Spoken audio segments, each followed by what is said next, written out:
Hello बच्चों, कैसे हो? उम्मीद करती हूँ आप सब अच्छे होंगे और पढ़ाई को एंजॉय कर रहे हो। आज हम लोग क्लास 10 के लिए चैप्टर नंबर 2 पढ़ने जा रहे हैं। ये है Nelson Mandela long walk to freedom. बच्चों, नेल्सन मंडेला के नाम से आप अच्छी तरह से परिचित होंगे क्योंकि आप जनरल नॉलेज में जरूर प्रीवियस क्लासेस में उनके बारे में पढ़े होंगे। तो इतना तो आपको पता होगा कि वो एक व्यक्ति हैं और अफ्रीकन है। ठीक है, तो यहाँ पे जो हम लोग पढ़ने जा रहे हैं, long walk to freedom. Nelson Mandela जिस देश के थे वो देश बहुत दिनों तक गुलाम रहा। जिस तरह से हम लोगों को भी ब्रिटिश की स्लेवरी झेलनी पड़ी, वही हालत अफ्रीका की भी थी। और वहाँ पे एक और बहुत बुरी बात थी जो कि एपार्थीड प्रैक्टिस में थी। एपार्थीड कहते हैं डिस्क्रिमिनेशन बेस्ड ऑन कलर, मतलब स्किन के कलर पे आधारित जो भेदभाव है उसको रंगभेद नीति कहा जाता है और यही इंग्लिश में टर्म अपार्थीड है। और ये जो चैप्टर है नेल्सन मंडेला, ये खुद नेल्सन मंडेला ही अपने बुक में लिखे हैं। ये अपने ऑटोबायोग्राफी का मतलब कि जो व्यक्ति अपने बारे में खुद से लिखे, और अगर किसी व्यक्ति के बारे में दूसरा कोई लिखता है तो दैट इज़ कॉल्ड बायोग्राफी। ठीक है, तो ऑटोबायोग्राफी जो लिखी गई है नेल्सन मंडेला के द्वारा, उसी बुक से एक छोटा पोर्शन यहाँ पे लिया हुआ है। ठीक है, और इसमें वहाँ के फ्रीडम की स्टोरी बताते हैं कि किस तरह से फ्रीडम के तरफ जर्नी रही अफ्रीका की, और स्पेशली नेल्सन मंडेला की।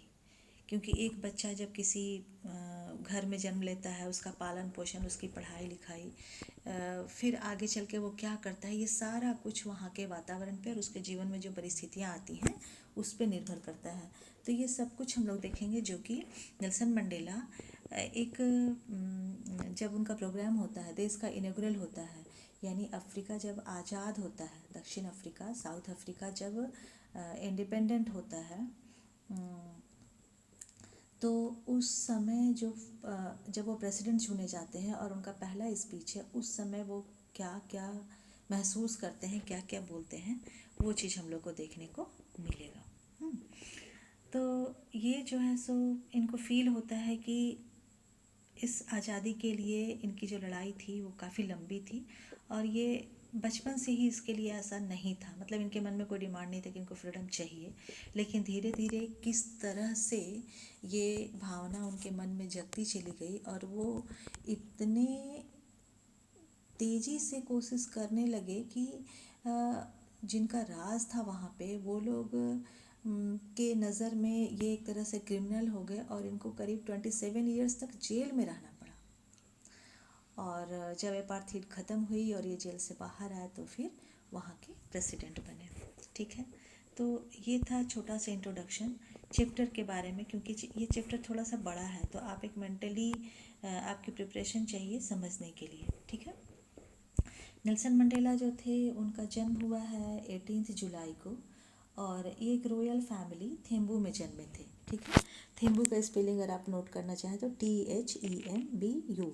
ओके, फिर इनकी मृत्यु हुई है 5 दिसंबर 2013 को, और उस समय इनकी एज 95 ईयर्स थी, और ये 27 ईयर्स जेल में बिताए, ये तो आपको पता ही है। अब आपको स्टोरी जानने में थोड़ा मज़ा आएगा कि भाई ये कैसे व्यक्ति थे कि 27 साल जेल में रहने के बाद फिर बाहर आते हैं और फिर बाहर प्रेसिडेंट बनते हैं और फिर अफ्रीका में इतने दिनों तक राज करते हैं। ठीक है, तो ये सारी बात जो है अब हम लोग देखेंगे। और ये जो थे सो वहाँ की एक पॉलिटिकल पार्टी है साउथ अफ्रीका की, अफ्रीका नेशनल कांग्रेस, उस पार्टी के लीडर थे। ठीक है, तो चलिए देखते हैं वो क्या महसूस करते हैं और कैसे करते हैं। 10th में डाउन ब्राइट एंड क्लियर, ये 10th में बहुत इंपॉर्टेंट है साउथ अफ्रीका के हिस्ट्री में। अभी 10th में आने वाला है तो आप थोड़ा इस रेफरेंस में भी याद कर सकते हैं, और 10th में को आप फिर थोड़ा सा साउथ अफ्रीका में क्या हुआ ये सब जानेंगे तो फिर आपको अच्छा लगेगा और विजुअलाइज कर पाएंगे आप।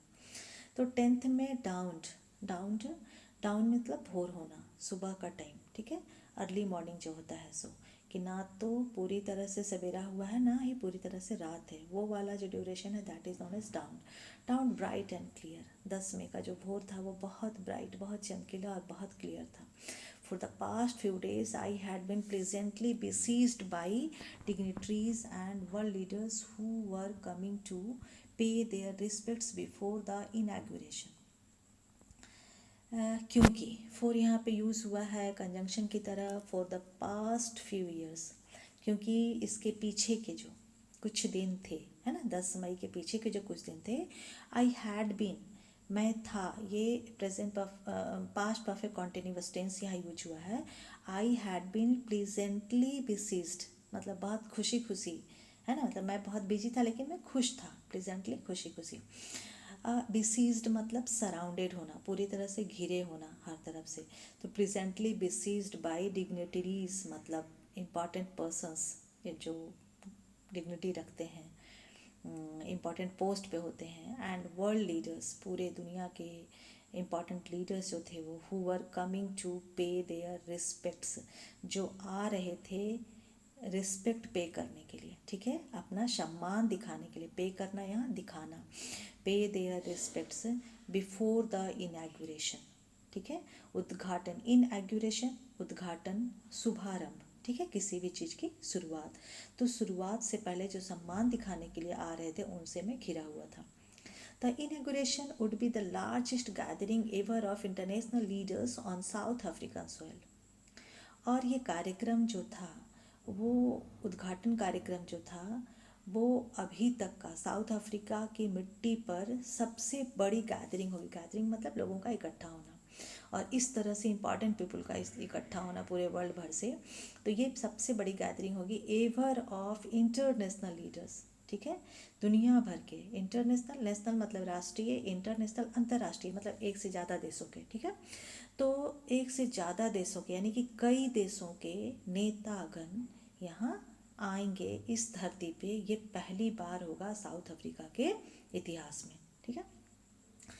The ceremonies took place in the lovely sandstone amphitheater formed by the Union Building in Pretoria, ठीक है। सेरेमनीज, सेरेमनी मतलब समारोह, जो उद्घाटन का समारोह था वो कहाँ पे हुआ, टुक प्लेस, टुक प्लेस ये फ्रेज है जिसका मतलब है घटित होना, होना, ठीक है, ये टेक प्लेस का पास्ट टेंस टुक प्लेस है, इन द लवली सैंडस्टोन, प्यारे से सैंडस्टोन से बने हुए एम्पी थिएटर में, एम्पी थिएटर का मीनिंग यहाँ पे दिया हुआ, a building without a roof with many rows of seats rising in steps, okay.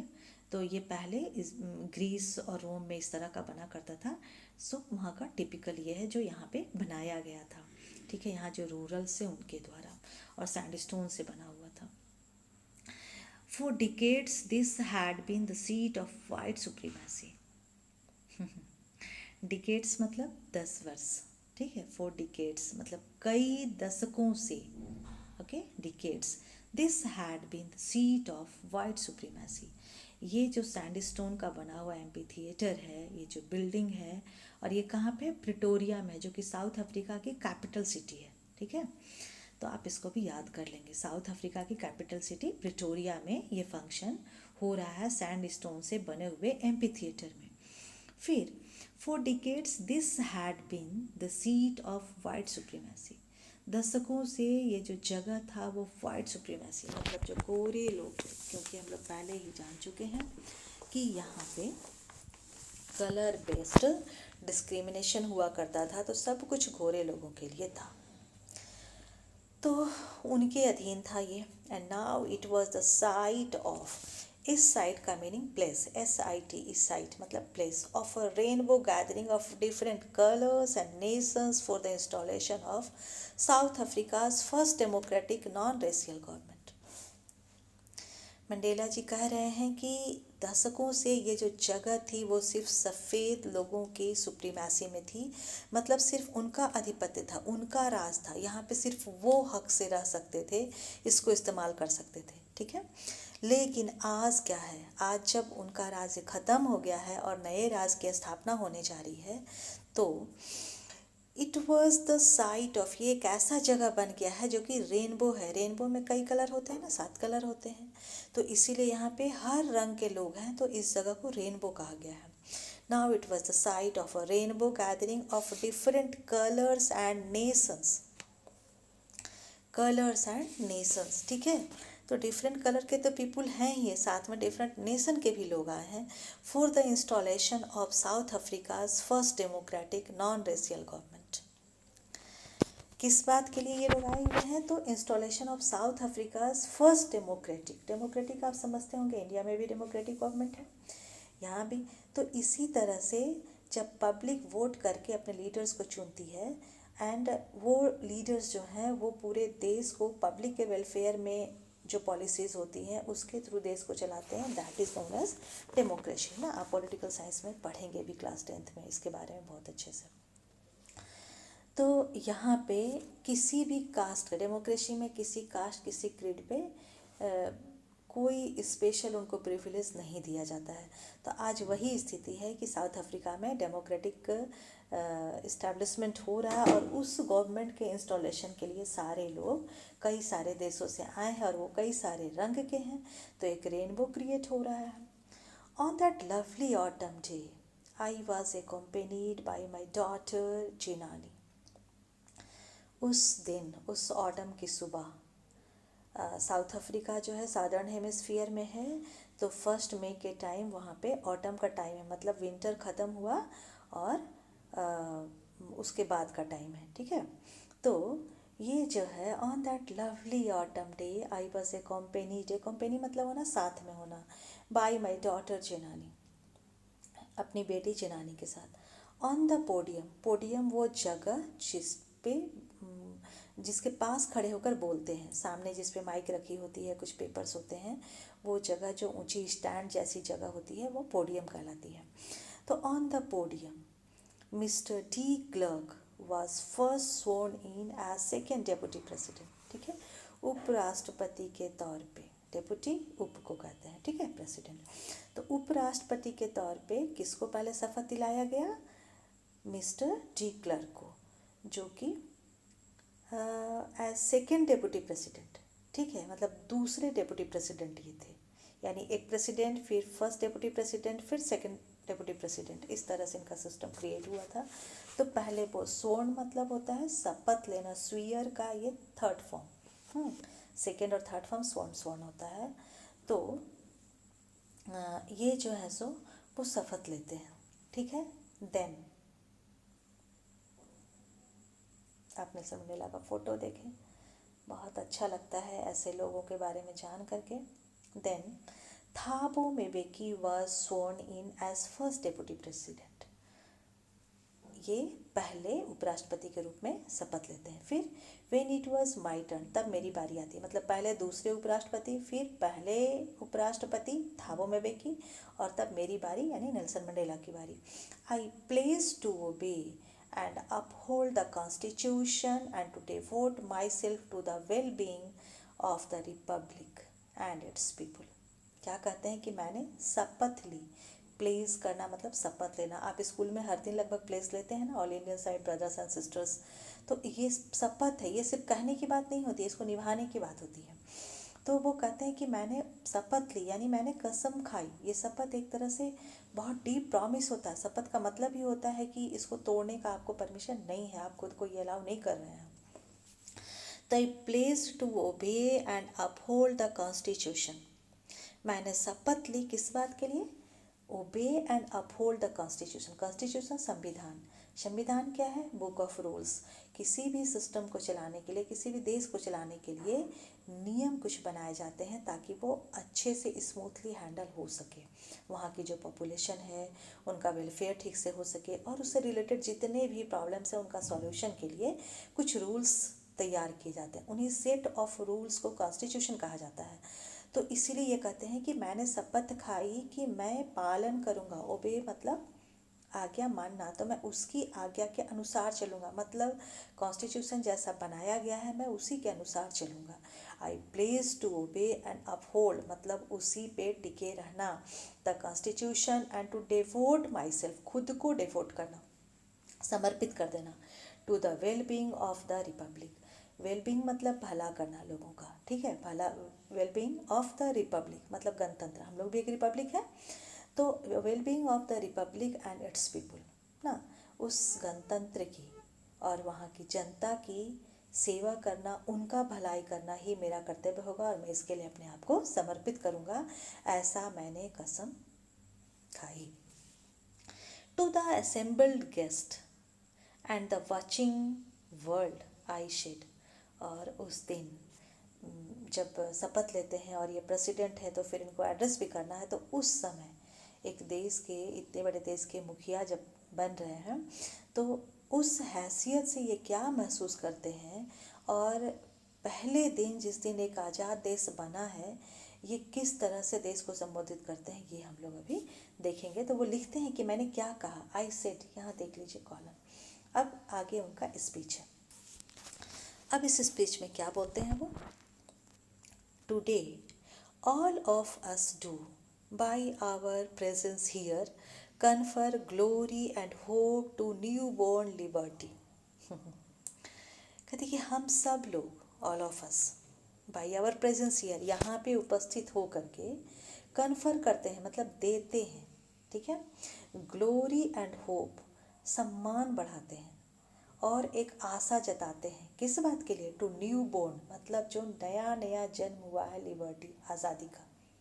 हमारे यहाँ भी जब 15 अगस्त 1947 को देश आज़ाद हुआ था, तो इसी तरह से जब पंडित जवाहरलाल नेहरू प्रधानमंत्री बने तो पहली बार ऐसे ही देश को संबोधित किए थे।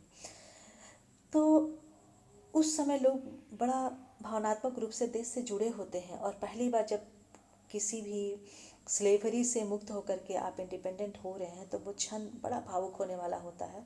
और कोई भी देश का नेता जो इतना सेक्रीफाइस करने के बाद जब देश को आज़ादी मिलती है, कहीं भी कोई फ्रीडम ऐसे तो मिल नहीं जाता है, बहुत स्ट्रगल करना पड़ता है। तो उस स्ट्रगल और फिर स्ट्रगल के बाद मिलने वाला ये सक्सेस, ये सब को ये कैसे फील करें, ये कह रहे हैं कि हम सब का यहाँ जमा होना ही इस बात का सबूत है कि हम इस आज़ादी का सम्मान कर रहे हैं। मतलब सब लोग इस चीज़ को एक्नॉलेज कर रहे हैं, इसका रिस्पेक्ट कर रहे हैं कि हाँ, आज़ादी अच्छी चीज़ है और इस आज़ादी में शामिल होने के लिए आए हैं। Out of the experience of an extra ordinary human disaster, और आउट ऑफ द एक्सपीरियंस अनुभव, एक्स्ट्रा ऑर्डिनरी जो कि सामान्य नहीं हो, तो असामान्य, ह्यूमन डिजास्टर ये मानवीय आपदा, एक तरह से disaster that lasted too long, क्योंकि ये जो था, अभी इसको मानवीय आपदा ही कहेंगे कि मनुष्य पे कब्जा करे, उसको गुलाम बना के रखे और उस पर अत्याचार करे, तो एक तरह से मानवीय आपदा ही है। और ये बहुत ब्रॉड व्यू वाले व्यक्ति ही ऐसा सोच सकते हैं कि ये एक मानवीय आपदा है जब मनुष्य ही मनुष्य पर अत्याचार करने लगे, और ये बहुत दिनों तक चला, ये एक दुर्भाग्य है। So must be born a society of which all humanity will be proud. तो ये एक ऐसे, अब जो इतने दिनों तक जो था, जो गुलामी चल रही थी, उससे अगर आज आज़ाद हो रहे हैं तो ये जाहिर है कि पूरे मानवता के लिए बहुत ही गर्व करने की बात है, पूरे मानव समाज के लिए गर्व करने की बात है कि कहीं पे किसी देश को आज़ादी मिली है।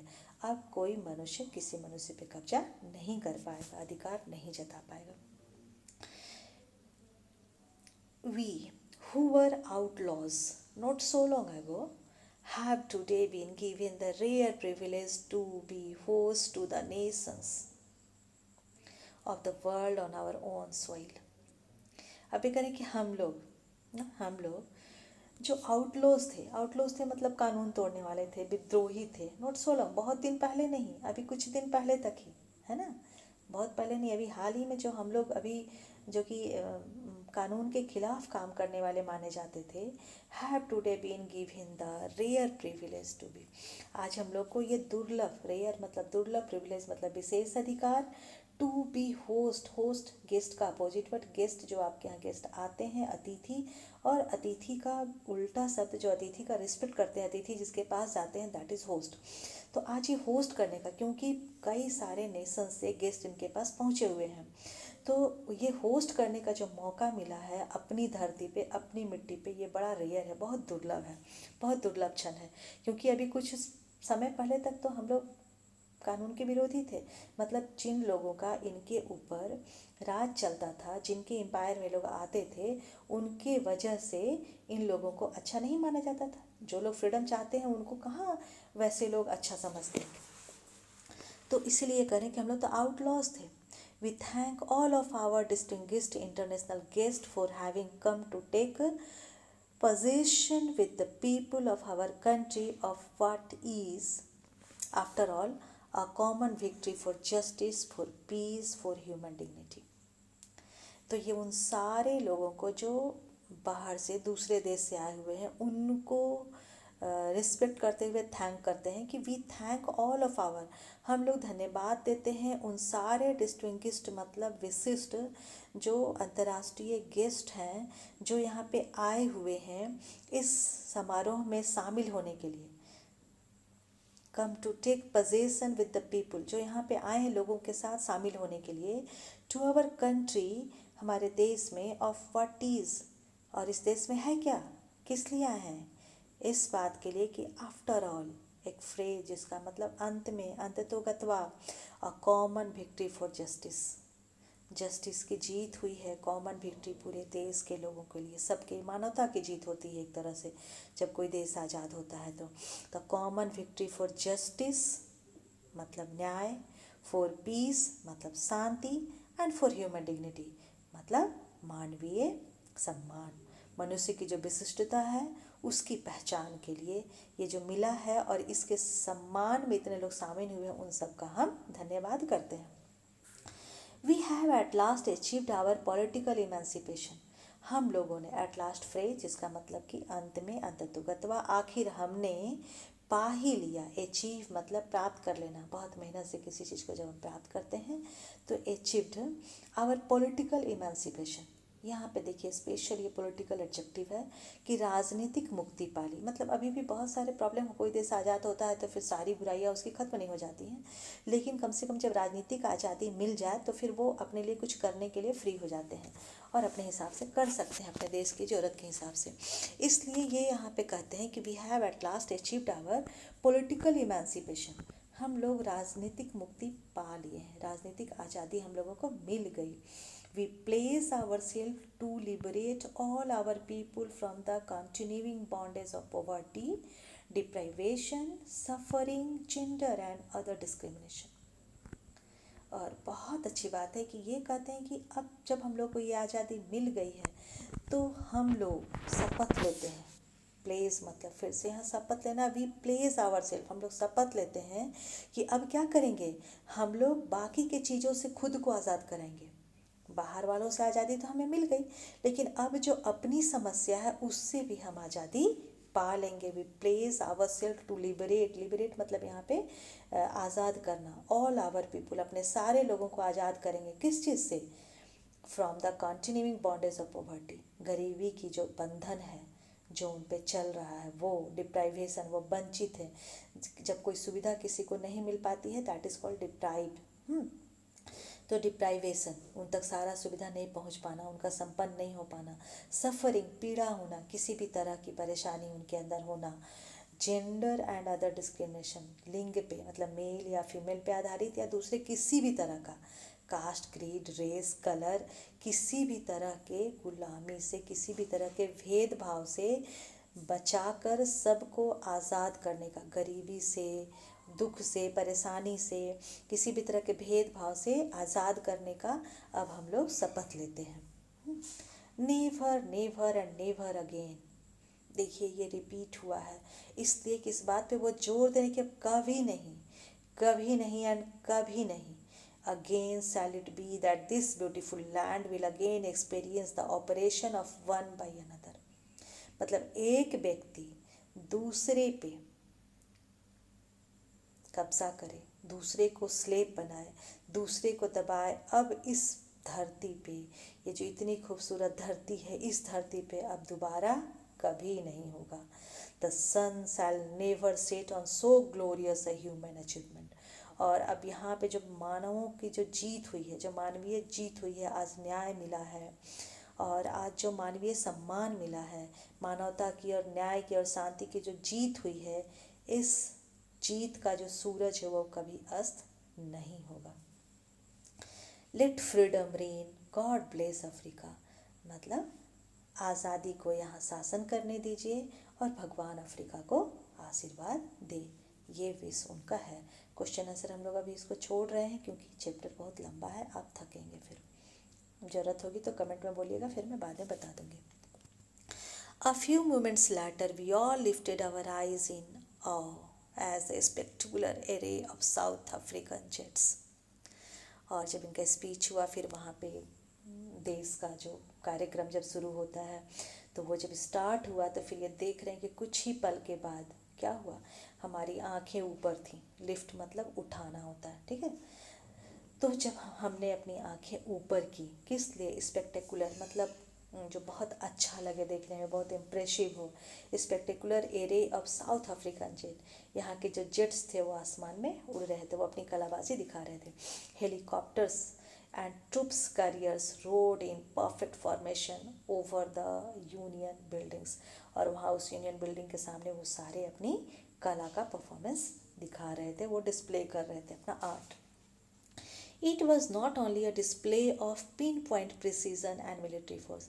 ये सिर्फ pin point precision and military force का दिखावा नहीं था, उसका डिस्प्ले नहीं था, but a demonstration of the military's loyalty to democracy. ये सिर्फ नहीं था कि वहाँ की जो मिलिट्री फोर्स है उसका कलाबाजी को दिखाया जा रहा है, बल्कि ये जो दिखावा था, ये जो प्रदर्शन था, डेमोन्स्ट्रेशन मतलब प्रदर्शन, ये जो डिस्प्ले था, ठीक है, display demonstration synonyms of the military's loyalty, ये उनका लॉयल्टी भी था। मिलिट्री जो सेना थी उनकी लॉयल्टी भी थी, किस चीज़ के लिए, डेमोक्रेसी के प्रति, to a new government that had been freely and fairly elected, जो कि इलेक्ट होकर के आई थी, मतलब इलेक्शन से चुन करके आई थी और बहुत फेयर तरीके से आई थी। उस गवर्नमेंट के प्रति मिलिट्री का लॉयल्टी भी था, मतलब उनका विश्वास भी था। Only moments before the highest generals of the South African Defence Force and police, their chest bedecked with the ribbons and medals from days gone by.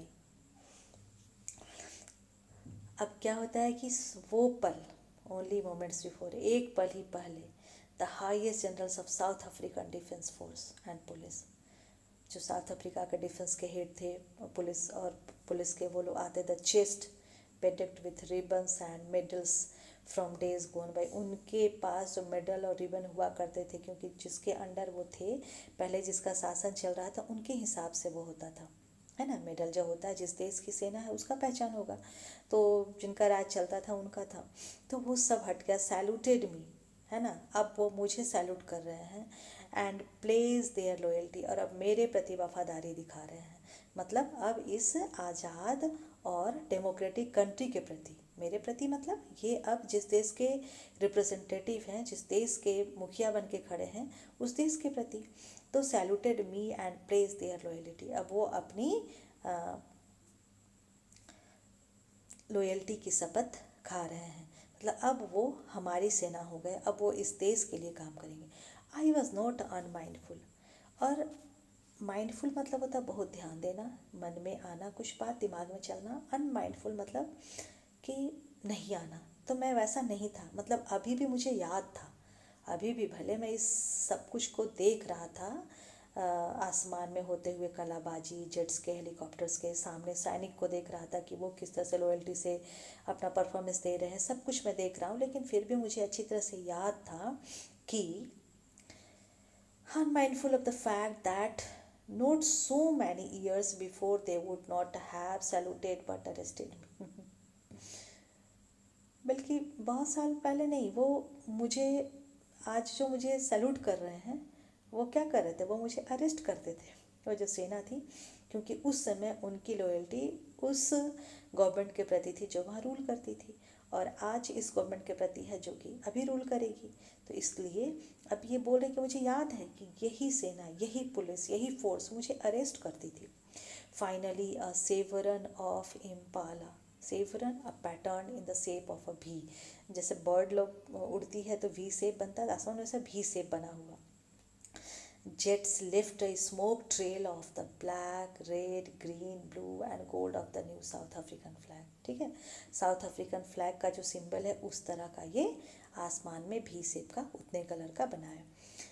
तो जेट से जो स्मोक निकलता है कार्बन डाइऑक्साइड ना, तो फिर वो वहाँ पे एक तरह से जैसे धुआं छूटता है, वो आसमान में दिखता है, आप कभी देखोगे तो पता चलेगा।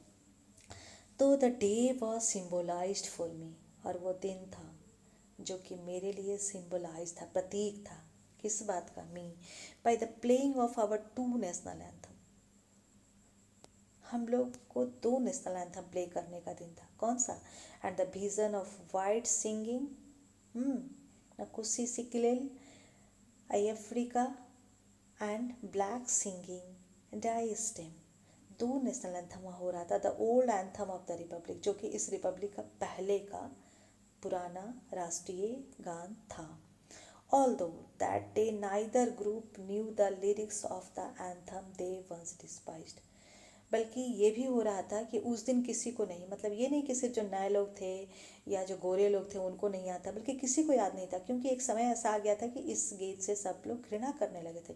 डिस्पाइज मतलब हेट करना, है ना, उसको बुरा समझना। तो they would soon know the words by heart. तो मैं ये भी सोच रहा था कि भले आज इनको याद नहीं है, लेकिन कुछ दिनों में इनको अच्छे से याद हो जाएगा। Know the words by heart मतलब एकदम कंठस्थ हो जाएगा। ये भी एक फ्रेज जिसका मतलब अच्छे से याद होना।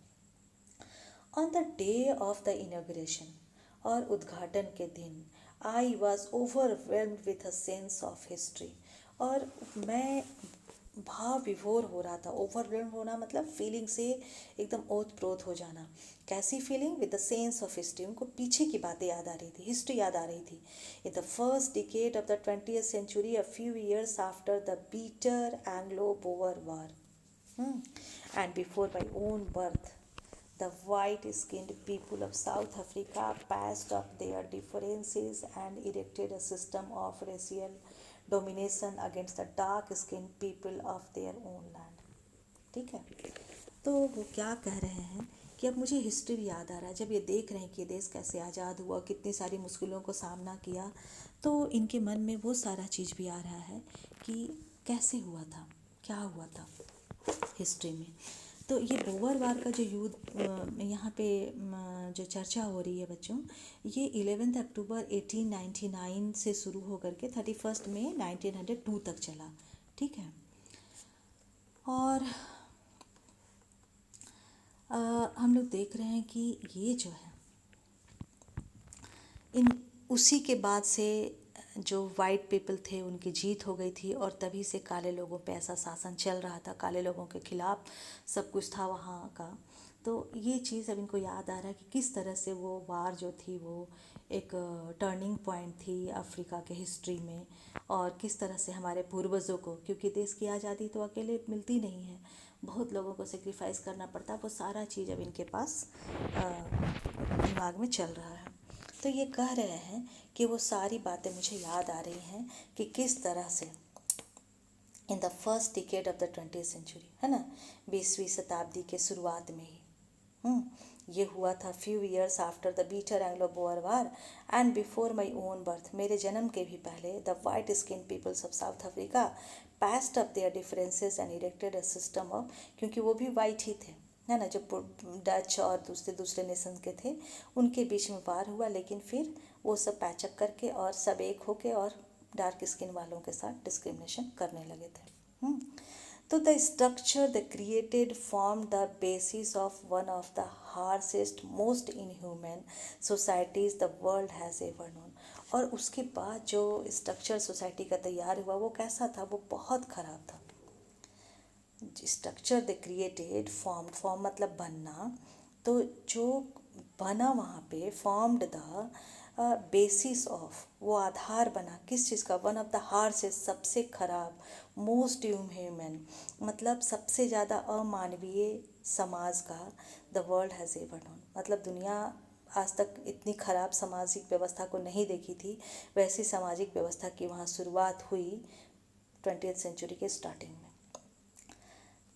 Now in the last decade of the 20th century, और अब 20th सेंचुरी की मतलब 20वीं शताब्दी के अंत में, वो शुरुआती दशक में ऐसा हुआ था कि वहाँ से शुरू हुआ, और जब उसी शताब्दी के अंत में, है ना, आखिरी दशक में ये हो रहा है कि and my own 8th decade as a man, 8th decade मतलब 80 साल, ये 8 डिकेड मतलब 10-10 साल का 8 सेगमेंट ना, तो 8वां डिकेड है मतलब, तो अब 8 × 10 ये 80 ईयर्स, तो मेरे जीवन का ये वो काल है कि 8वां डिकेड चल रहा है। दैट सिस्टम हैड बीन वो सिस्टम जो है so overturned forever and replaced by one that recognise the rights and freedoms of all peoples. देखिए पीपल्स, पीपल अपने आप ही प्लूरल होता है, बट सिटीजन्स के लिए ऐसा यूज़ करते हैं, all peoples regardless of the colour of their skin. ठीक है, वो बोल रहे हैं कि 20वीं शताब्दी के शुरुआत में एंग्लो बोअर वार के बाद से जो सिस्टम खराब, सबसे खराब ह्यूमन सोसाइटी का जो सिस्टम प्रैक्टिस में आया था, वो 20वीं शताब्दी के आखिरी दशक में अब ख़त्म हो गया और चेंज हो गया। ठीक है, तो ये 1994 की बात है कि जब ये घटना घटी थी, वो देश आज़ाद हुआ था। तो अब ये कह रहे हैं कि अब इस धरती पे कभी भी स्किन के कलर के आधार पे किसी के साथ कोई भेदभाव नहीं होगा, किसी के अधिकार को नहीं छीना जाएगा। That day had come about through the unimaginable sacrifices of thousands of my people whose suffering and courage can never be counted or repaid। अब ये याद कर रहे हैं उन लोगों के कुर्बानी को जो इस आज़ादी के लिए दिए थे, और वो बोल रहे हैं कि ये दिन तो आया है ना, शताब्दी के शुरुआती दशक में बुरा पल शुरू हुआ और अब शताब्दी के आखिरी दशक में वो बुरे पल ख़त्म भी हो रहे हैं, लेकिन उस बीच में ये जो ख़त्म होने का जो बदलाव आया, इस बदलाव के लिए जिन लोगों का सेक्रीफाइस हुआ है, उन लोगों को अब ये याद करके बोलते हैं कि अनइमेजिनेबल सेक्रीफाइस था, मतलब कल्पना भी नहीं की जा सकती जैसा वो त्याग किए हैं। सेक्रीफाइस अनइमेजिनेबल, जो कि कल्पना भी नहीं की जा सकती है। Sacrifices of thousands of my people, मतलब मेरे हजारों लोग यानी कि साउथ अफ्रीका की हज़ारों जनता, हज़ारों पब्लिक, पीपल हु सफरिंग, जिनकी पीड़ा है ना, जिनका दुख, and courage can never be counted और रिपीड। ना तो उनकी सफरिंग, वो कितना तंग हुए, कितना सहन किए, और ना ही उनकी हिम्मत, किसी भी चीज़ की ना तो गिनती की जा सकती है और ना ही उसको चुकाया जा सकता है। मतलब इतनी बड़ी कुर्बानी उन लोगों ने साउथ अफ्रीका को आज़ाद करने के लिए दिया। आई फील दैट डे, मैं उस दिन को महसूस कर सकता हूँ, as I have on so many other days, क्योंकि मेरे पास और कई सारे दिन हैं, तो मैं उस दिन को महसूस कर सकता हूँ। That I was simply the sum of all those African patriots who had gone before me. ये कह रहे कि मैं अच्छे से इस बात को समझ सकता हूँ कि आज अगर मैं इस जगह पे हूँ, अगर वो एक फ्री नेशन के प्रेसिडेंट हैं, तो वो क्यों है, क्योंकि उनके पीछे ढेर सारे लोगों ने कुर्बानियाँ दी हैं, ढेर सारे लोगों ने काम किया है, ढेर सारे लोगों ने दुख सहा है, और आज वो उसको देखने के लिए भी नहीं है। किसी देश की आज़ादी की लड़ाई ऐसे ही होती है। इंडिया के लिए भी अनगिनत लोग हैं, कुछ लोगों का नाम हम किताबों, कहानियों, किस्सों में जानते हैं और कुछ का नहीं भी जानते हैं, लेकिन फिर भी बहुत सारे लोगों ने कुर्बानी दी है देश को आज़ाद कराने के लिए। उनके वजह से आज हम फ्री इंडिया के सिटीजन्स कहलाते हैं। तो ये बात को याद कर रहे हैं मंडेला जी कि उनके वजह से, और उनका चुकाया नहीं जा सकता, जो ऋण है इस धरती पे, इस मिट्टी पे, उसको चुका नहीं सकते हैं। तो ये बहुत अच्छा सेंटेंस यहाँ कह रहे हैं कि I felt that day as I have on so many other days, that I was simply the sum मतलब उनका कैलकुलेशन, उनको जोड़ करके, sum of all those African patriots देशभक्त, who had gone before me, जो मेरे पहले जा चुके थे। So that long and noble line ended and now begin again with me। बोले वो बहुत लंबी और बहुत अच्छी जो लाइन थी वो ख़त्म हो गई, क्योंकि उनके पहले के लोग अब हैं नहीं, उन देख नहीं सकते हैं कि देश आज़ाद हो गया, वो जिसके लिए संघर्ष करते थे वो चीज़ सफल हो गया, उनको मिल गया, लेकिन अब यहाँ से नई शुरुआत मेरे से हो रही है। I was pain that I was not able to thank them, मुझे दुख हो रहा था, पेन यहाँ पे दुखी होना, दर्द होना, मुझे तकलीफ़ हो रही थी, that I was not able to thank them, मैं उनको धन्यवाद भी नहीं कर सकता था। And that they were not able to see what their sacrifices had wrought. यहाँ पे WRING, रिंग का ये पास्ट टेंस और ये पास्ट परफेक्ट, ठीक है, B3 है, हैड रॉट, तो ये यूज़ हो रहा है कि क्या बना, मतलब जो त्याग किए उनका त्याग किस तरह से फलीभूत हुआ, ये देखने के लिए भी आज वो जिंदा नहीं है, आज वो सामने नहीं है, मैं उनको थैंक्स नहीं कर सकता हूँ, इस बात की मुझे बहुत पीड़ा हो रही है। द पॉलिसी ऑफ एपार्थीड, ये जो रंगभेद की नीति थी, है ना। एपार्थीड अब आप समझ चुके हैं, discrimination based on skin colour. The policy of apartheid created a deep and lasting wound in my country. ये जो नीति थी ये हमारे देश में क्या की है, बनाई है बहुत गहरी और लास्टिंग वुंड, जो कि बहुत दिन तक चलेगा। वुंड मतलब होता है घाव, जख्म। मतलब इस नीति ने हमें बहुत जख्म दिए हैं, मेरे देश को और मेरे देश के लोगों को बहुत जख्म दिए और बहुत गहरे जख्म दिए हैं। गहरे मतलब जल्दी नहीं भरने वाले। All of us will spend many years if not generations recovering from that profound hurt. और इतने गहरे जख्म दिए हैं कि उनसे उबरने में हम लोग को समय लगेगा। अगर कई पीढ़ियां ना लगे तो कम से कम हमारा तो बहुत समय जाएगा ही, बहुत साल लग जाएगा उस जख्म को भूलने में। But the decades of operation and brutality had another unintended effect. बोल रहे लेकिन ये जो साल था, जो तकलीफ़ भरे दिन थे जिसमें हम लोगों ने अत्याचार सहे, उसमें अनइंटेंडेड मतलब नहीं चाहते हुए भी कुछ अच्छी चीज़ें हो गई। क्या हुई? अनइंटेंडेड। इंटेंड मतलब होता है चाहना, इंटेंडेड चाहा हुआ, अनइंटेंडेड नहीं चाहा हुआ। तो इफेक्ट उसके कुछ अनचाहे प्रभाव हुए। क्या हुए? एंड दैट वाज, और वो ये था कि, ये वाला पहला दैट जो है वो है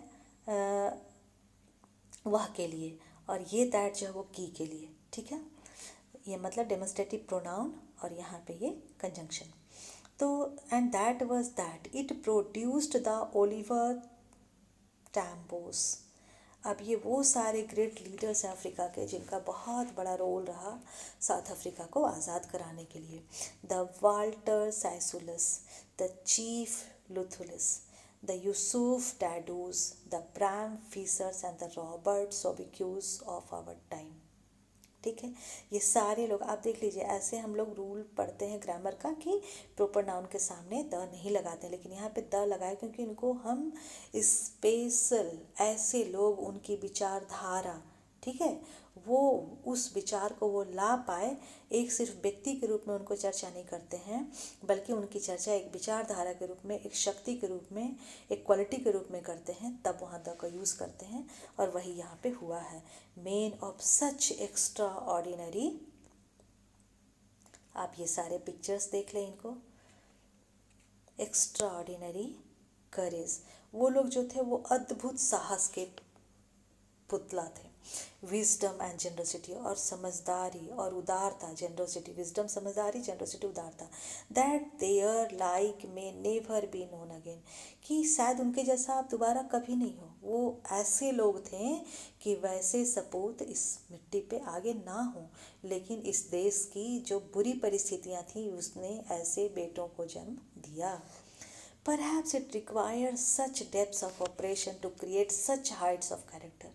क्या कह रहे हैं कि शायद वैसे व्यक्तित्व को पैदा करने के लिए वैसा ऑपरेशन चाहिए, मतलब ये दबाव, वैसी पीड़ा, वैसा अत्याचार चाहिए जिस हालात में बन के उनका व्यक्तित्व जो तैयार हुआ था, उस कैरेक्टर को बनने के लिए जो चाहिए वो तो अब इस धरती पे मिलेगा नहीं, इतना ऑपरेशन तो होगा नहीं। तो शायद वैसे बच्चे फिर से जन्म ना ले सकें, वैसे लोग ना आ सकें, वैसे लोग हमें मिल ना सकें। My country is rich in the minerals. मेरा जो देश है, मेरी जो धरती है देश की, वो बहुत रिच है मिनरल्स में, मतलब खनिज के लिए, है ना। एंड जेम्स मतलब महंगे स्टोन्स, ठीक है, that lie beneath it soil, जो कि इस देश की मिट्टी के नीचे है, धरती के नीचे। साउथ अफ्रीका इवन डायमंड भी मिलता है वहाँ पे। तो ये सारी चीज़ें वहाँ पे हैं। But I have always known that it's greatest wealth is it's people. लेकिन मैं हमेशा से ये जानता हूँ कि इसका सबसे बड़ा धन क्या है, इसके लोग हैं। फाइनर एंड ट्रूअर, जो कि बहुत अच्छे हैं, सच्चे हैं, दैन द प्योरेस्ट डायमंड्स। मतलब जो शुद्ध और सबसे अच्छा डायमंड होता है, हीरा होता है, उससे भी ज़्यादा प्यारे ये लोग हमारे हैं और अच्छे हैं। It is from these comrades in the struggle that I learn the meaning of courage.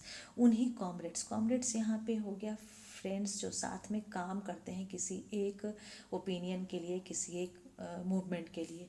तो it is from these comrades, ठीक है, उन सारे कॉमरेड से, उन सारे फ्रेंड से, मतलब उस समय काम करने वाले लोग साथ के मूवमेंट में, उन सारे लोगों से ही मैंने सीखा क्या, द मीनिंग ऑफ करेज, हिम्मत का मतलब। टाइम एंड अगेन ये फ्रेज, इसका मतलब बार बार। I have seen men and women risk and give their lives for an idea. अब मैंने बार बार देखा है कि एक विचार के लिए पुरुष और स्त्री सब अपनी जान तक दे दिए हैं। I have seen men stand up to attacks and torture without breaking. मैंने देखा है कि लोग, उन पे चोट पहुंचाया जा रहा है, उनको परेशान किया जा रहा है, फिर भी वो चट्टान की तरह खड़े हैं और वो नहीं टूटते हैं, और सोइंग स्ट्रेंथ, और दिखाते हैं अपनी ताकत। एंड रेजिलियंस, रेजिलियंस मतलब कि दुख सह के साइलेंटली और फिर से खड़े हो जाना, उससे उबर जाना। एंड डिफाइज द इमेजिनेशन, और कल्पना से परे की यह सारी चीज़ें हैं, लेकिन ऐसा मैंने होते हुए देखा है। I learn that courage was not the absence of fear. मैंने सीखा, ये बहुत बड़ी बात है बच्चों, आप इसको अंडरलाइन कर लेंगे, कि I learn that courage was not the absence of fear. मैंने सीखा कि हिम्मत सिर्फ डर की कमी नहीं है, but the Triumph over it, बल्कि डर के ऊपर जीत है। ट्रायम्फ मतलब जीत, तो triumph over it. The brave man is not he who doesn't feel afraid. Brave वो नहीं है जो कि डरता नहीं है, but he who conquers that fear, बल्कि जिसने उसको जीत लिया हो। कंकर मतलब जीतना, जिसने उस डर को जीत लिया हो। No one is born hating another person. कोई भी व्यक्ति, no one is born hating another person because of the colour of his skin. कोई व्यक्ति इसलिए नहीं जन्म लेता है, वो जन्म से ही किसी से नफरत नहीं करता है स्किन के वजह पे, कहीं नहीं होता है, और हिज बैकग्राउंड या उसके बैकग्राउंड पे, और हिज रिलीजन, ना ही उसके धर्म पे। People must learn to hate, and if they can learn to hate, they can be taught to love. People को सिखाया जाता है नफरत करने के लिए, और वो सीखते हैं। अगर वो नफ़रत करना सीख सकते हैं तो वो प्यार करना भी सीख सकते हैं। बहुत अच्छी बात कि अगर लोगों के मन में नफ़रत भरा गया और वो नफ़रत सीख गए, तो प्यार तो और अच्छी चीज़ है और नेचुरल चीज़ है, उसको लोग आसानी से सीख सकते हैं। They can be taught to love, उनको सिखाया जा सकता है प्यार करने के लिए। For love comes more naturally to the human heart than its opposite. Its opposite मतलब हेट। प्यार का जो उल्टा चीज़ है नफ़रत, नफ़रत के तुलना में प्यार जो है वो किसी के भी दिल में स्वाभाविक रूप से आ जाता है। यानी हम जब जन्म लेते हैं तो नफ़रत करना नहीं जानते हैं, धीरे धीरे जब हम बड़े होते हैं तो हमारे सराउंडिंग से हमको सिखाया जाता है। तो जब सिखाने से हम नफ़रत करना सीख सकते हैं, तो फिर सिखाने से प्यार करना क्यों नहीं सीख सकते। प्यार करना जल्दी सीखा जा सकता है, क्योंकि ये हार्ट की डिमांड नेचुरल होती है, हार्ट का नेचर होता है। Even in the grimmest times in prison, grimmest मतलब सबसे बुरा, बहुत दुख का पल, ठीक है, सुपरलेटिव डिग्री में ये वर्ड है। Even in the grimmest times in prison when my comrades and I were pushed to our limits, मतलब जब हम लोगों को जेल में बंद करके और सारे अधिकार छीन लिए गए, उन मुश्किल पलों में भी I would see a glimmer of humanity in one of the guards. और तब गार्ड के चेहरे पे मैं बस, ग्लीमर मतलब एक झलक बस, क्योंकि वो भी उस जो सरकार है वहाँ पे जो शासन कर रही है उसके गुलाम होते हैं कोई भी स्टाफ, तो उनका लॉयल है, फिर भी उसका हमारे प्रति जो फीलिंग था उसकी मैंने बस झलक भर देखी, एक छोटी सी उसकी एक किरण भर आई, लेकिन वही मुझे बहुत हिम्मत दे गया। ठीक है, वहाँ जो गार्ड्स थे जिस प्रेशर में लोग रखा गया था, पर has just for a second, सिर्फ एक सेकेंड के लिए शायद वो आया, क्योंकि हर कोई अपने ड्यूटी में बचना चाहता है कि हमारा नाम ऐसे ना आ जाए कि हम लॉयल नहीं हैं, फिर हमारी सर्विस चली जाएगी। तो इस वजह से वो बस भले एक सेकंड के लिए वो आया, लेकिन वो मुझे एक उम्मीद दे गया, but it was enough to reassure me. Reassure मतलब फिर से यकीन दिलाना, me and keep me going, कि मतलब बहुत मुश्किल पल जब जेल में आ जाता था, अपने दोस्तों के साथ में वहाँ था, मेरे और साथी लोग को भी बंद कर लिया गया, हमारे सारे अधिकार छीने गए, बहुत बुरा। लेकिन गार्ड के चेहरे से, उसकी कोशिश से, उसके व्यवहार से बस एक झलक मुझे एक सेकंड के लिए लगा कि नहीं, कुछ प्यार है वहाँ पे, तो बस उतना ही मेरे लिए बहुत था। Man's goodness is a flame, ये भी बहुत अच्छा कोटेशन, आप इसको अंडरलाइन करेंगे, इसको याद कर लेंगे। Man's goodness is a flame that can be hidden but never extinguished. मनुष्य की अच्छाई एक ऐसी ज्योति की तरह है जिसको कि छिपाया तो जा सकता है लेकिन बुझाया नहीं जा सकता। मनुष्य किसी भी वजह से, मजबूरी में, किसी भी दूसरे इमोशन के प्रभाव में आकर के, चाहे जिस भी वजह से वो अपनी अच्छाई से छिप रहा हो, लेकिन पूरी तरह से बुझाया नहीं जा सकता अगर किसी में अच्छाई है तो। In life every man has its own obligation. ठीक है, लोगों के जीवन में हर व्यक्ति जो कि जन्म लेता है उसके कुछ कर्तव्य होते हैं। ठीक है, every man has twin obligation. Twin मतलब जुड़वा, दो दो कर्तव्य होते हैं। ठीक है, हर व्यक्ति के दो कर्तव्य होते हैं। यहाँ पे क्या कर्तव्य है? Obligations to his family, to his parents, to his wife and children, and he has an obligation to his people, his community, his country. ये बोल रहे हैं कि दो कर्तव्य, एक तो आप जिस घर, जिस परिवार में पैदा लिए हैं, जो परिवार आपका देख रेख कर रहा है, जहाँ बड़े हुए, जो आपसे जुड़े हुए लोग हैं, आप पे निर्भर लोग हैं, वो सारे के प्रति आपका पहला कर्तव्य। दूसरा कर्तव्य आपकी मातृभूमि, आपके देश के प्रति, देश यानी देश के लोग, तो उनके प्रति, उस समाज के प्रति। In a civil and human society, each man is able to fulfill those obligations according to his own inclinations and abilities. ठीक है, हर सभ्य समाज में, जहाँ कहीं भी लोग थोड़ा पढ़े लिखे हैं, लोग सभ्य हैं, जहाँ सभ्यता है, तो इन सिविल एंड ह्यूमन, जहाँ मानवीय समाज है, हर कोई, ईच मैन, देख लीजिए, ईच मैन के साथ, ईच के साथ नाउन भी सिंगुलर और ये इज़ भी सिंगुलर वर्ब। ठीक है, each man is able to fulfil those obligations, हर कोई इस कर्तव्य को पूरा करना चाहता है। किस हिसाब से? According to his own inclination, अपने रुझान के हिसाब से, एंड एबिलिटीज़, अपने सामर्थ्य के हिसाब से। ठीक है, but in a country like South Africa, ठीक है ना, हर कोई का जिम्मेदारी है, हम आप कोई भी हों, हमारी जवाबदेही है कि पहला अपना जिससे जुड़े हुए हैं और देश, ये दोनों के प्रति कोई भी व्यक्ति देश से मुंह मोड़ के नहीं रह सकता है, या फिर परिवार के प्रति भी मुंह मोड़ के नहीं रहना चाहिए। तो ये दोनों ही कर्तव्य हमारे ही हैं और हमको दोनों में बैलेंस बना करके इसको निभाना चाहिए।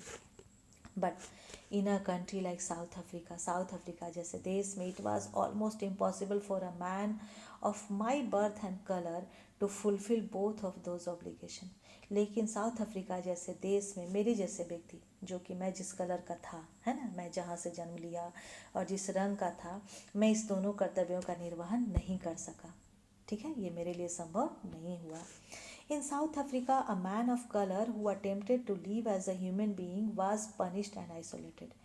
क्योंकि साउथ अफ्रीका में जो व्यक्ति मनुष्य बन के रहना चाहता था, मतलब जो अपने इन दोनों जवाबदेही को पूरा करना चाहता था, उसको सज़ा मिलती थी और उसको आइसोलेट करके, मतलब अलग करके रखा जाता था। अभी ये वर्ड तो बहुत प्रैक्टिस में है, आइसोलेशन, कोरोना के वजह से।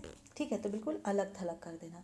इन South Africa, a man who tried to fulfil his duty to people was inevitably ripped from his family and his home and was forced to live a life apart, a twilight existence of secrecy and rebellion. बोला यहाँ पे जो भी व्यक्ति इन दोनों कर्तव्य को निभाने की कोशिश किया, उस व्यक्ति को क्या किया जाता था?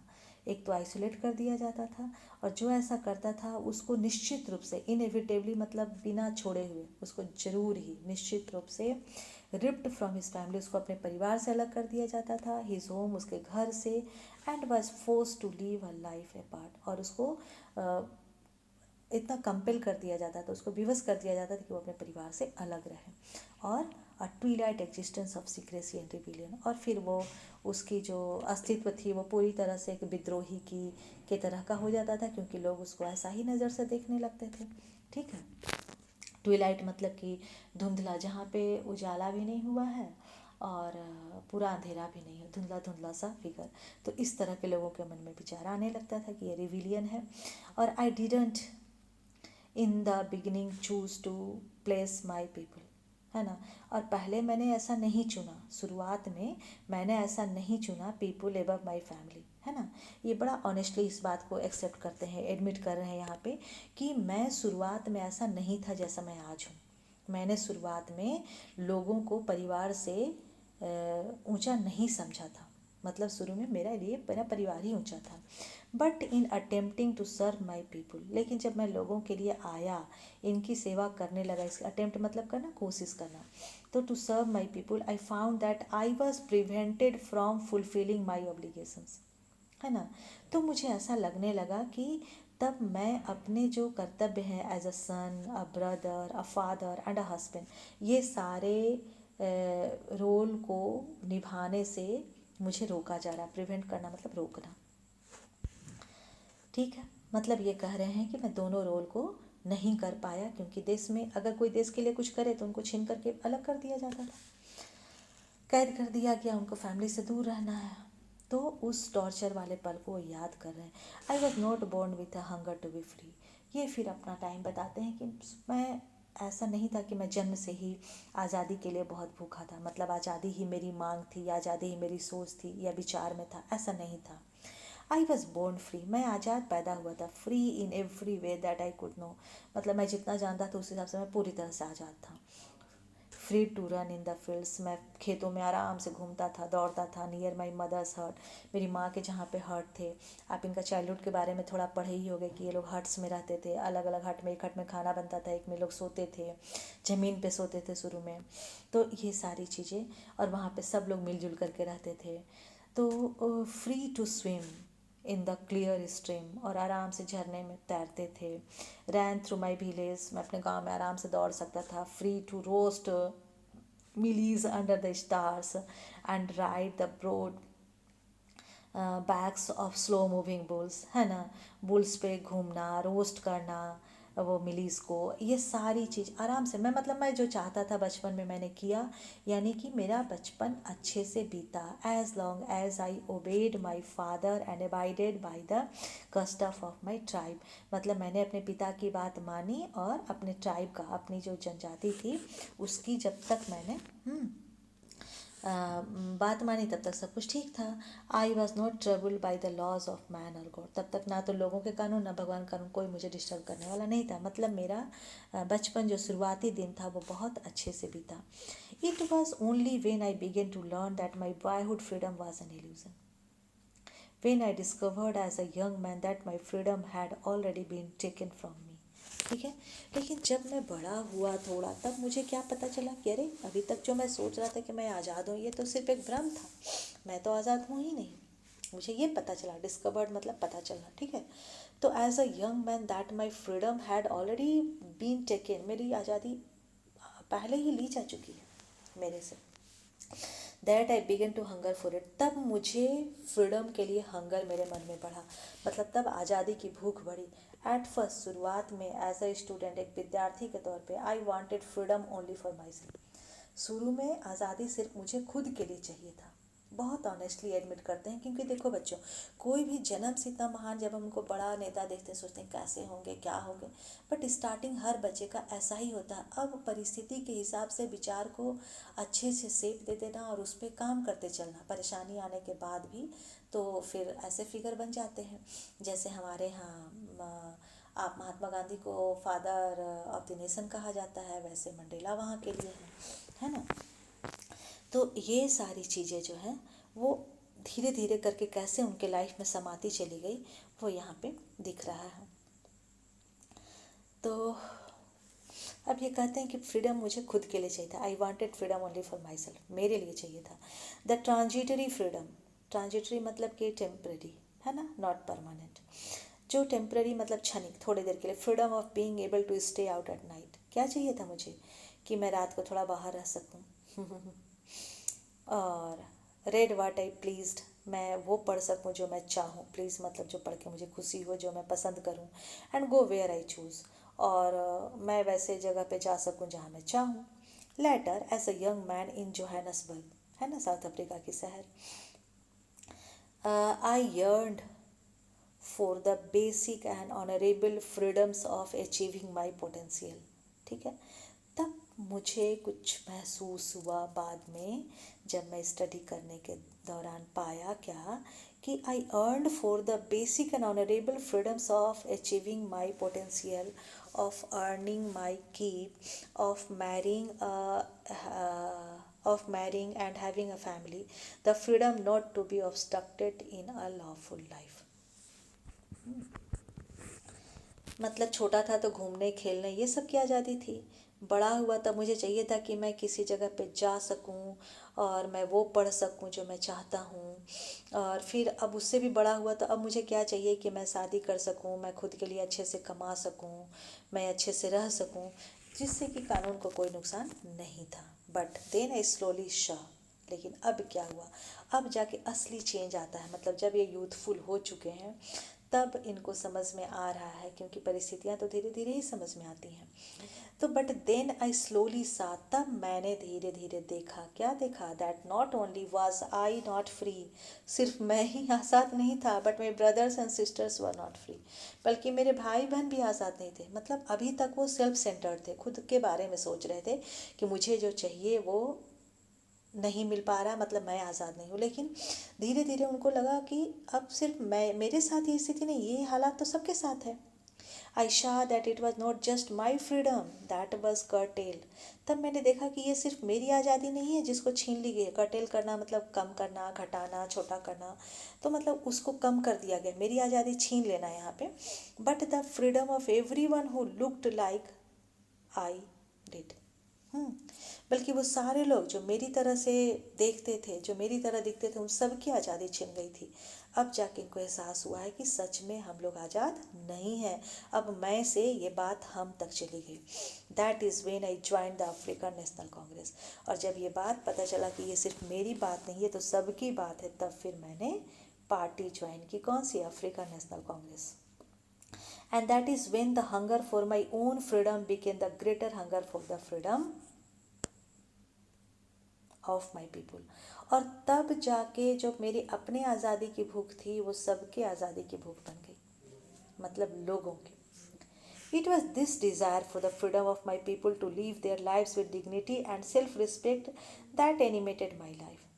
और यही चीज़ जब मैं सोचा कि नहीं, मेरे लोगों को अच्छे से रहना चाहिए, इट वॉज दिस डिज़ायर, मतलब इच्छा, for the freedom of my people, मेरे लोगों के लिए जब मैं चाहा कि वो अच्छे से रहें, उनका जीवन अच्छे से चले, वो अपने जीवन को जी सके, लीव देयर लाइव्स, है ना, देयर लाइव्स विथ डिग्निटी, पूरे सम्मान के साथ जी सके, एंड सेल्फ रिस्पेक्ट, आत्मसम्मान के साथ, दैट एनिमेटेड माइल, तब मेरे जीवन में जोश आया और मेरा जीवन जो है सो इतना एक्टिव हो गया, या मेरा पूरा सोच जो है वो एक्टिवेटेड हो गया ये सोचने के बाद कि ये सिर्फ मेरे लिए नहीं करना, ये तो सबके लिए करना है. That transformed a frightened young man into a bold one. और वहीं से एक डरे हुए व्यक्ति जो सिर्फ अपने बारे में सोचता था कि मेरे पास ये नहीं है, वो नहीं है, ये नहीं, ये आज़ादी छिन गई, वो छिन गई, वो व्यक्ति जो डरा हुआ था अभी तक, वो अब जब देखा कि नहीं, ये तो सबका छीना है और सबके लिए आज़ादी चाहिए, जिस दिन ये चाहत आ गई उस दिन से वो जो डरा हुआ यंग मैन था वो क्या बन गया, एक बोल्ड, एक साहसी, एक अद्भुत व्यक्ति बन गया. यहाँ पे वन प्रोनाउन ना, into a bold one. That drove a law abiding attorney to become a criminal. और वहीं से शुरू होती है कहानी की, एक ड्राइव से ये ड्रोव बना है और यही ले गया एक कानून का पालन करने वाला अटॉर्नी, मतलब एक लॉयर, इन्होंने लॉ की पढ़ाई की, तो law abiding attorney to become a criminal. वहीं से मैं क्रिमिनल. क्रिमिनल क्यों? क्रिमिनल जो लॉ के अगेंस्ट है, तो लॉ ऐसा है ही नहीं जो सबको सुख शांति दे सके, तो उस लॉ के अगेंस्ट तो जाना पड़ेगा. तो ये अपने लोगों के लिए गए. That turned a family loving husband into a man. एक ऐसा पति जो कि सिर्फ अपने परिवार से प्यार करता है, वैसे व्यक्ति को चेंज किया. किस में? विदाउट अ होम, बिना घर का. अब जहाँ तहाँ आंदोलन की वजह से रहने लगे, जैसे तैसे समय कटने लगा, सज़ा मिलने लगी. That forced life loving man to live like a monk. और एक ऐसा व्यक्ति जिसको कि अपनी मतलब जीवन से इतना प्यार था और जीवन के हर सुख को वो जीना चाहता था, वो व्यक्ति अब सन्यासी की तरह, मॉन्क की तरह रहने लगा. मतलब अब उसको सिर्फ अपने लिए नहीं चाहिए और अपने लिए कुछ नहीं चाहिए, सबके लिए सब कुछ चाहिए. I am no more virtuous, बोलते कि मैं इतना गुणी नहीं था, और self sacrificing than the next man, मैं किसी और से ज़्यादा वर्चुअस, बहुत गुण वाला या ज़्यादा आत्म बलिदानी नहीं हूँ, self sacrificing. But I found, लेकिन मैंने पाया that I could not even enjoy, मैं खुश भी नहीं रह सकता था। The poor and limited freedoms I was allowed when I knew my people were not free. जब मुझे एहसास हो गया, बोल रहे हैं कि मैं, ऐसा नहीं है कि मैं बहुत ज्ञानी हूँ, बहुत सारे गुणों से भरा हूँ, वर्चुअस, वर्चू मतलब क्वालिटीज़, अच्छे गुण जो हैं, लेकिन जब मुझे पता चला कि मेरे लोगों को इतना दुख है, तब मैं फिर अपने सुख को भी इंजॉय नहीं कर पाता था। और तब से ये कहानी शुरू हो जाती है। I was allowed when I knew my people were not free, freedom is indivisible. तब मुझे ये लगा कि फ्रीडम जो है सो इंडिविजिबल, उसको बांट नहीं सकते। The chains on any one of my people were the chains on all of them. किसी एक पे पड़ा हुआ चेन वो दूसरे तक, मतलब सब आपस में कनेक्टेड है, एक का फ्रीडम दूसरे के फ्रीडम से रिलेटेड है। अगर एक फ्री नहीं है तो दूसरा भी फ्री नहीं रह सकता है। ठीक है, ये सब ये धीरे धीरे समझने लगे जब इस विचारधारा में आगे चलते चले गए। तो the chains on all of my people were the chains on me. और जब सारे लोगों पे वो चेन थे, वो बंधन थे, तो वो मेरे पे भी थे, तो मैं भी उससे अलग कैसे था, मैं भी उसी में लिप्त था। I knew that the oppressor must be liberated just as surely as the oppressed. और ये बहुत बड़ी बात है, ज़िंदगी को इस नज़रिए से देखना कि सामान्यतः क्या होता है कि लोग सोचते हैं कि जो व्यक्ति शक्तिशाली है और जो दूसरे पे शासन कर रहा है, तो शासन करने वाला को पीड़ित समझा जाता है, और मतलब जो शासित है, जिस पे अत्याचार हो रहा है, उसके लिए हम लोग सोचते हैं कि भाई ये विक्टिम है, ये कमज़ोर है, दुखी है। लेकिन दूसरे तरफ वो व्यक्ति भी उतना ही दुखी है जो शासन कर रहा है, क्योंकि उसकी भी ह्यूमैनिटी कहीं ना कहीं डैमेज्ड हुई है, जिसके वजह से वो सही ह्यूमन बीइंग नहीं है, और वो दूसरे को टॉर्चर करने के लिए खुद के सुख को छोड़ रहा है। कहीं ना कहीं वो अपनी आज़ादी को भी दूर कर रहा है अपने से। ठीक है, तो ये बात कही गई, ये बहुत बड़ी बात है। शायद अभी आप समझ पाए या नहीं, लेकिन आपको धीरे धीरे बाद में समझ में आएगा जैसे जैसे उम्र बीतेगी। I knew that the oppression, oppression मतलब कि जो अत्याचार करने वाला है, जो शासन करने वाला है, मस्ट बी लिबरेटेड, उनको भी आज़ाद होना चाहिए। ठीक है, जस्ट एज श्योरली, उतना ही जरूरी है ना, उसी निश्चित रूप से, एज द ऑपरेस, जिस तरह से जिन पे शासन हो रहा है उनको। A man who takes away another man's freedom is a prisoner of hatred. आप बल्कि अंडरलाइन कर लेंगे इस लाइन को। A man who takes away another man's freedom, एक आदमी जो दूसरे की आज़ादी को छीनता है, वो खुद भी प्रिजनर है। क्या चीज़ का? वो भले दूसरे को प्रिजनर बना ले, लेकिन वो खुद भी प्रिजनर है। क्या चीज़ का प्रिजनर है? हैट्रेड का, घृणा का। He is locked behind the bars of prejudice, क्योंकि उसने अपने आप को कैद कर लिया है किस चीज़ में? घृणा से। प्रेजुडिस मतलब खास तरह के विचारधारा, strong dislike and narrow mindedness, है ना, और बहुत ही सकरा विचारधारा से। आपको याद होगा, अगर हम लोग पहले डिस्कशन कभी किए हैं इस पे, तो ह्यूमन बीइंग के बिहेवियर के बारे में, कि हेट जो व्यक्ति करता है, वो जिससे हेट कर रहा है उससे ज़्यादा खुद को नुकसान पहुंचाता है। तो आप कभी भी दूसरा कोई अगर हेट करे तो उससे परेशान होने की ज़रूरत नहीं है कि वो मेरे से हेट करके खुद एंजॉय करा, वो नहीं कर सकता है, क्योंकि ये हेट पहले उसको नुकसान पहुंचाएगा। या आप खुद के भी मामले में अगर किसी के प्रति हेट क्रिएट हो रहा है, ये इमोशन है, ये आ सकता है, लेकिन इसको कंट्रोल करते हैं। ठीक है, इस इमोशन को कंट्रोल करने के लिए क्या करेंगे कि हम कभी भी हेट नहीं करेंगे, हम न्यूट्रल हो जाएंगे, हम इग्नोर करेंगे, लेकिन हेट नहीं करेंगे, क्योंकि हम सबको खुश नहीं रख सकते हैं, सब लोग हमसे खुश नहीं रह सकते हैं। तो वैसे स्थिति में हेट नहीं करना है। हेट करने से हम अपना डैमेज ज़्यादा करते हैं दूसरे की बजाय। तो हमको क्या करना है, वहाँ पे जिनको हम डिसलाइक करते हैं, किसी वजह से बन गई है डिसएग्रीमेंट, तो वहाँ पे इग्नोर करना शुरू करेंगे। इस इग्नोरेंस से आपको नुकसान नहीं होगा, और आप अपने जो भी मिशन है, जो काम है, उसको आप अच्छे से कर पाएंगे, आपका टाइम वेस्ट नहीं होगा। वरना उस हेट वाले इमोशन में अपना बहुत नुकसान होता है, हर तरह से, फिज़िकल, मेंटल, स्पिरिचुअल, और फिर धीरे धीरे कहे तो फिनेंशियल भी, सोशल भी, हर तरह का लॉस हमको होता है। तो हम अपना नुकसान क्यों करें? जहाँ कहीं भी ऐसा सिचुएशन बने वहाँ हम इग्नोर पे चले आएँ। ठीक है, तो ये वाली बात यहाँ पे डिस्कस किया जा रहा है कि a man who takes away another man's freedom is a prisoner, जो दूसरे को प्रिजनर बनाता है वो खुद भी प्रिजनर बन जाता है घृणा का, है ना। और वो इतना नैरो माइंडेड होता है कि वो खुद ही उसी जाल में जकड़ा हुआ रहता है। वो आई am not truly free if I am taking away someone else freedom. अगर मैं किसी दूसरे की आज़ादी को छीन रहा हूँ तो मैं भी आज़ाद नहीं हो सकता हूँ, just as surely as I am not free when my freedom is taken from me. जैसे कि मेरे से जब मेरी आज़ादी छीन जाए तो मैं आज़ाद नहीं रह सकता, उसी तरह से अगर मैं दूसरे पे अत्याचार करूं तो भी मैं आज़ाद नहीं रह सकता। क्यों? क्योंकि मैं दूसरे पे अगर अत्याचार कर रहा हूँ यानी कि मेरी आज़ादी तो वहाँ चली गई, मैं उस नफ़रत वाले जाल में घिर गया हूँ, तो फिर मेरी आज़ादी तो छीन ही गई, तो मैं कैसे आज़ाद रह सकता हूँ। The oppressed and the oppressor alike are robbed of their humanity. तो दोनों ही, जो अत्याचार करने वाला है और जो अत्याचार सहने वाला है, दोनों की ह्यूमैनिटी जो है वो छिन जाती है, रॉब्ड हो जाती है। एलाइक मतलब बिल्कुल एक तरह से, है ना। दुनिया को इस नज़रिया की बहुत ज़रूरी है, क्योंकि अभी जो समाज में हो रहा है आप देख ही रहे हैं। अरे वाह। और फाइनली हम लोग जो है सो इस लेसन को कंप्लीट कर लिए, और आप ये लाइन को अंडरलाइन करके रख लेंगे और इसको जीवन में एक प्रिंसिपल बना लेंगे खुद के लिए कि अगर लाइफ में प्रोग्रेस करना है तो ये प्रिंसिपल को अपनाना बहुत ज़रूरी है। वरना कई बार हम सोचते हैं कि दूसरे को दबा करके हम आगे बढ़ जाएं, तो वो थोड़ी देर के लिए होगा, लेकिन उससे टर्बुलेंस ज़्यादा क्रिएट होता है बजाते कि आप पीसफुली आगे बढ़ सकें। Okay children, thanks.